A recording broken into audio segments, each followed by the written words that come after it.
And these days, it's not about intelligence, it's about awareness. Knowing when to move, when to stop, when to apply pressure, when to pause, and when to think. Book smart and street smart are not opposites, but most of us were trained to value only one. Growing up, I felt knowing the best things to say, having the best grades, and knowing what to do when called upon was being very smart. But instead, that was book smart. Then suddenly life happened. No syllabus, no marking script, just decision. And it was a big struggle. And I realized something uncomfortable. You can know a lot and still struggle to navigate people, timing, pressure, money, opportunities. That's not book smart, that's street smart.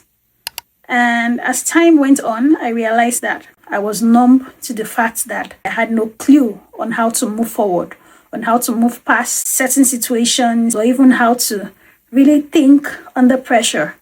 And I see that that happens to a lot of us. Why? Because we've been chasing the book way, the way that has been put down to us by generations before us. And we still try to navigate life and current situations with it.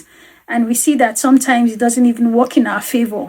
So it becomes something we need to try to unlearn. But these days we see that the most successful businesses or the most successful activities are being carried out on the streets of social media, on the streets of global markets, on the streets of important conversations. It's no longer in the context of a book or in the context of a particular process or pattern, but with different discoveries, new patterns, new interactions, new socialization, a lot of opportunities.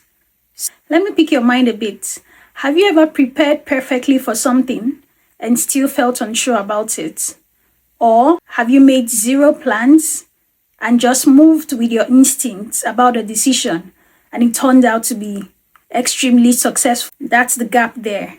That sometimes you might not have all the answers based on your preparation, but reading the circumstance, reading the situation helps you know the best decision to make or how to present yourself in a more suitable light. So this week, don't just gather information. Pay attention. Notice people, notice patterns, and notice yourself.